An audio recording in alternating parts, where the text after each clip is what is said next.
welcome to the Quipster Film Review Podcast. My name is Vince Leo. I am the film critic for the website Quipster.net. I'd like to thank you for listening, and I hope that you enjoy the show that you're about to hear. If you do, I do encourage you to click the subscribe button, and you'll continue to get all of my reviews downloaded into your podcast player all throughout the year and beyond. Also, if you want to catch my takes on any films in the past, you can do so by going to my website. I do classic films as well as those in current release, and you can read them all at my website. Quipster.net is where to go. QWIPSTER.net. Today I'm going to be looking at Birth of a Nation. It's kind of a controversial film out there right now. It's a drama based on historical events. It's R-rated because of disturbing violent content and some brief nudity, and it runs 2 hours. The star is Nate Parker, along with supporting roles with Armie Hammer, Penelope Ann Miller, Asia, Naomi King, Jackie Earle Haley, Ingenue Ellis, and many others. The director is the star, Nate Parker, who also writes the screenplay. Nate Parker's Birth of a Nation is based on real-life events that occurred in Virginia in 1831. There, a slave named Nat Turner would eventually lead a revolt against the white slave owners in that area. The film showcases how Nat was born into slavery on this cotton plantation owned by the Turner family. He ended up growing up picking cotton out in the fields, but he was somewhat unique among the slaves there because he could read. His chosen book to read was the Bible, and he eventually learned how to preach with the guidance of a relatively generous mistress of the house named Elizabeth, played by Penelope Ann Miller. Later in his life, his slave master, the hard-drinking but comparatively compassionate Samuel, played by Armie Hammer, would shop him out to other locations in order to keep slaves compliant through some carefully chosen scriptures within the Bible. However, what Nat Turner witnesses in terms of gross violence and rape and torture against the slave population eventually leads to compelling him to take a stand against the suppression inflicted on people of African descent in the American South. He ends up calling upon his metaphorical brothers and sisters to cast their chains away, rise up in a violent confrontation to fight for their freedom. Now, Birth of a Nation as a film, it plays like a cross between Mel Gibson's Braveheart and perhaps a blaxploitation revenge flick. Although this is anchored by a terrific central performance by its co-writer, director, producer, star, Nate Parker.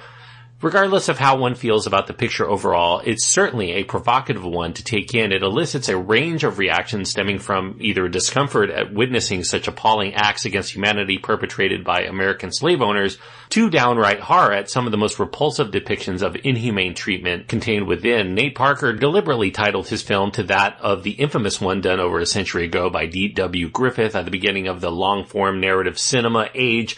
D.W. Griffith seemed to showcase the Ku Klux Klan in a positive light and ostensibly justified slavery. And Nate Parker used that title to offer his own counterpoint for those who might search for the film online and say, here's another take on this slavery situation in cinema.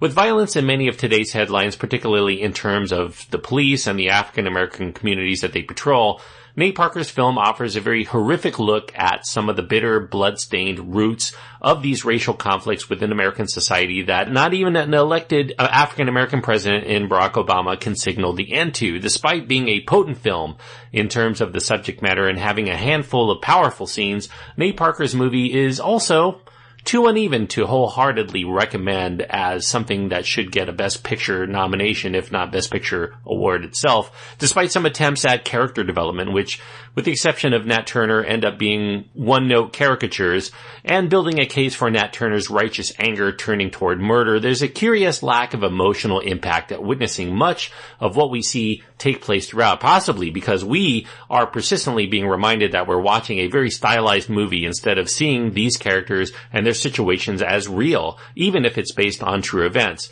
You know, in one respect, the persistent use of Jackie Earle Haley as this fictionalized main heavy throughout the life of Nate Parker.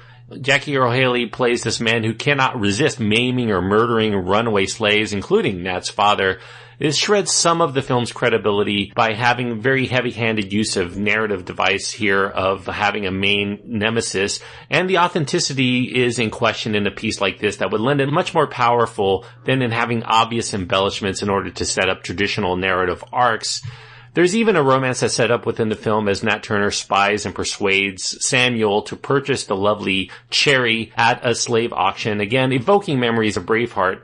as part of this spark that eventually turns Nat Turner toward a violent confrontation against those who perpetrate sins against him and his brethren. The film also bookends the story with mystical flashbacks to Nat's youth in Africa, offering up the notion that Nat is somehow on the path of spiritual destiny to be chosen leader by God for his people. Budgetary limitations also result in the film feeling less than epic. The on-screen revolution stays relatively short in duration, though in reality the uprising was, I guess, indeed short. It only went on for roughly 48 hours. Although the violence in the climax is not the main thrust of the film, I do think that some viewers will no doubt be disturbed by not only its graphicness, but also that Parker is painting the acts of butchery during the course of the revolt as heroic, or as Nat Turner saw it at the time, the will of God. It's a bit of an eye for an eye in using weapons in this revolt that were used as oppression against them, including their Bible, as slavers cherry-picked Bible verses in order to justify their morally abhorrent actions, while Nat Turner would use other passages within the Bible to stoke the righteous indignation among the enslaved. Certainly there isn't much sympathy for slave owners, but it is nevertheless disturbing to see them slaughtered in such a vicious and bloody fashion, especially that the slaves, in a reality not depicted by Parker, did not discriminate against killing women or young children, including infants. So it is disturbing regardless of how one might feel about them getting just desserts. Then again, these acts are much easier to justify than the D.W. Griffith attribution of hero status to the KKK. So, personally, I will take Parker's troubling depiction of fighting systemic rape and murder in his spiritual rebuttal over the morally abhorrent one that justifies the system found in the 1915 film of the same name. Now, some critics have derided Birth of a Nation for fudging historical accuracy. We start with the interpretive opening scene that shows Nat Turner as a peaceful and spiritual young boy in Africa. This is a dream sequence. He was actually born into slavery in Southampton, Virginia, never set foot in Africa, and he did not have first-hand knowledge of the land of his ancestry. There are events that also occur within the film that there's no evidence happened to Nat Turner directly or those that he had been surrounded by, though they may have happened to other people at other times in the course of slavery within America. Some of that stuff gets incorporated into the Nat Turner story. There's also the issue of the love story. It doesn't really have a lot of passing historical context.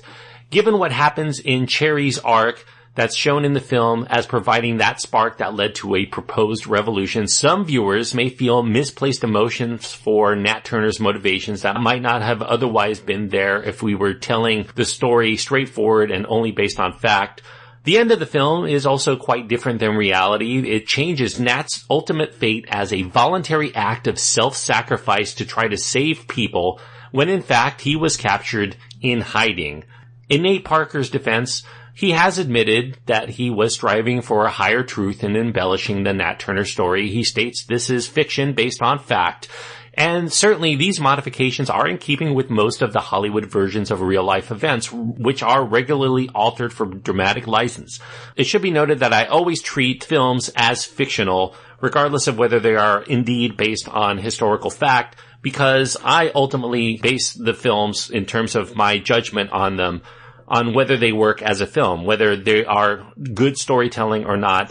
Although I do talk about whether the film is actually a realistic depiction of historical events, ultimately I am judging Birth of a Nation as a film on its own merits. So take that into account when I give my ultimate judgment here. Now, while the buzz out of Sundance, particularly in the wake of the Oscar So White controversy, had many critics proclaiming this film a lock for Best Picture nomination and its lead actor, there has been subsequent controversy surrounding Nate Parker's past attachment to this rape allegation and his subsequent mishandling of it in the media. That's unfortunately tainted Nate Parker's reputation in the eyes of many potential Academy voters. That's a shame because his turn as Nat Turner is unquestionably Nate Parker's best work as an actor today, and it's certainly worthy of a strong look come nomination time. It would be a shame for him to be passed over. Although I think that would leave a bad taste in many people's mouths, especially since a lot of the film actually has rape depictions within it. They may feel that this is hitting a little bit too close to home for them to give him an award or even a nomination when he hasn't really settled the issue in the minds of many. Now, as for the film, I don't think it's quite worthy of a Best Picture or even a nomination personally, but that hasn't stopped Oscars from handing out nods before to films that are far worse than Birth of a Nation, so perhaps it has a chance. Regardless of what I feel is its hit and miss nature, I do think that Birth of a Nation is a passion project that is certainly delivered with passion, which in this year of so many cash grab adaptations, these remakes, these reboots, these reimaginings, and other wholly rehashed projects, at least it separates from this growing trend toward placating the masses around the world with films that really have no meaning and don't really merit discussion beyond just fanboy fervor. And if this does nothing more than spark continued discussion on America's troubling past and the desire among many to ignore race as a central problem even to this day, as well as its use of religion to justify abhorrent means among many, then I do think that Birth of a Nation secures its place as an important movie in 2016, even if ultimately I don't deem it as one of the best. I'm going to give Birth of a Nation 3 stars out of 4. 3 stars out of 4 on my scale means that I do think that it is a worthwhile film that is worth checking out if this is subject matter that appeals to you.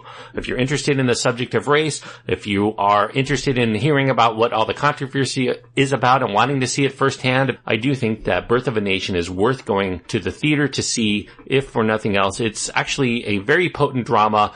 While it is uneven in spots, I do think that when there is a powerful moment, it is very powerful. Ultimately, enough of those scenes are contained within to make it a worthwhile experience for those people who are interested in hearing an alternate take on the story of slavery within America. So 3 stars out of 4.